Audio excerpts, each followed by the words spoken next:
কর্মের ফল আমাদের ভোগ করতেই হয়। আমরা যেরকম কর্ম করব সেই রকমই ফল পাব। আধুনিক হওয়ার জন্য এই সত্যটি ভুলে যাবেন না বন্ধুরা। আমাদের মানব জীবনে আমরা যেরকম কর্ম করব সেই রকমই ফল আমরা এই জন্মেই পাব। কিন্তু আমরা এই কথা সময় মতো বুঝে উঠতে পারি না।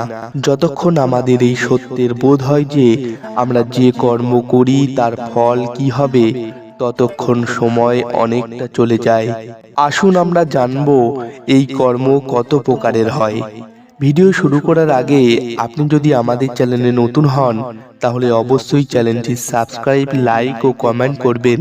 আপনাদের একটি লাইকের মাধ্যমে আমি অনেক প্রেরণা পাই আর মোটিভেট হই। আমাদের ভারতে অনেক মহাপুরুষ কর্ম সম্পর্কে অনেক কথা বলেছেন। আমাদের পুরনো ধর্মগ্রন্থেও কর্ম সম্পর্কে অনেক বিস্তারিত বলা হয়েছে। সেই ধর্মশাস্ত্র মতে কর্ম 3 প্রকারের হয়। প্রথম হলো ক্রিয়মান কর্ম। মানব জীবনে সকালে ঘুম থেকে উঠে দৈনন্দিন সারাদিন যে কর্ম করা হয় সেগুলিকে ক্রিয়মান কর্ম বলা হয়। কেননা এই কর্মগুলির মাধ্যমে মানব জীবন গতিশীল থাকে। কেননা মৃত ও নির্জীব বস্তু কর্ম করতে সামর্থ্য হয় না। প্রতিদিন কর্ম করা প্রত্যেক জীবের কর্তব্য। যে কোনো ব্যক্তি তার বুদ্ধি অনুসারে যে কোনো কর্ম করতে পারে, কিন্তু এই ক্রিয়মান কর্ম জীবিত হওয়ার বা গতিশীল আত্মার আভাস দেয়।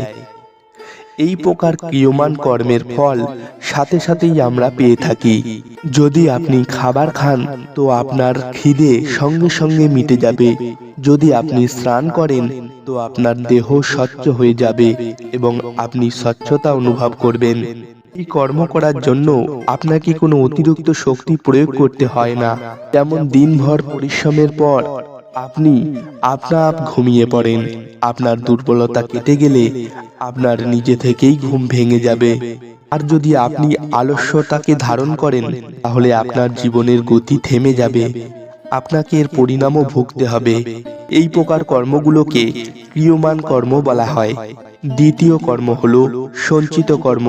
এই কথাটা তো স্পষ্ট হয়ে গেছে যে আপনাকে কর্ম করতেই হবে।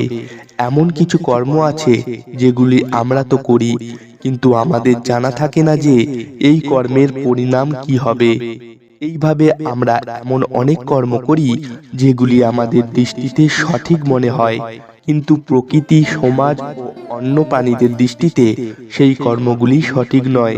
আমরা সাধারণত ভেবে থাকি আমরা যা কর্ম করছি তার সঠিক পরিণাম আমরা পাব, কিন্তু সবসময় এটা হয় না। তার ফলে আমাদের কর্ম করার চিন্তা ভাবনা পাল্টাতে হয়। এইভাবে কার্য করতে গিয়ে এমন কিছু কার্য ঘটে যা আমাদের চিত্তের ভিতরে সংগৃহীত হয়। এছাড়া সেসব কর্মের ফলও চিত্তে উপস্থিত হয়ে ওঠে। যতক্ষণ না আমরা আমাদের কর্মের ফলাফল পাই ততক্ষণ সেই কর্মগুলি আমাদের চিত্রে প্রতিফলিত থাকে। এই ধরনের কর্মকে সঞ্চিত কর্ম অর্থাৎ সঞ্চিত কর্ম বলা হয়। তৃতীয় কর্ম হলো পরার্থ কর্ম। যখন আমাদের কর্ম আমাদের সেই দিকে নিয়ে যায় যেখানে আমাদের কর্ম আমাদের পরিপূর্ণ ফল দিতে পাকা, তারপরেও আমরা এসব কর্মের ফল পাই, এই ধরনের কর্মকে বলা হয় পরার্থ কর্ম। এই ধরনের কর্ম দীর্ঘ সময়ের জন্য আমাদের বিবেকে সঞ্চিত থাকে। এই কর্মফল আমাদের মধ্যে অনেক দিন, বহু মাস, বহু বছর অর্থাৎ 15 বছর, 30 বছর, 50 বছর, 100 বছর বা বহু জন্ম পর্যন্ত থাকতে পারে, যতক্ষণ পর্যন্ত একটি আত্মা একটি দেহেই থাকে। এই কর্মফল ভালো বা খারাপ উভয় কর্মই অন্তর্ভুক্ত। ঠিক যেমন আমরা আমাদের দৈনন্দিন জীবনে একদিনে অনেক কাজ করে থাকি, যেগুলির মধ্যে কিছু কর্ম আমাদের সঞ্চিত কর্মরূপে সমাহিত হয়ে অনেক কাল পর্যন্ত বিলীন হয়ে যায়। এই প্রকার করা কর্মের একটা বড় অংশ লাখের বেশি সঞ্চিত কর্মের এক বিশাল সময়ের রূপ ধারণ করে নেয়।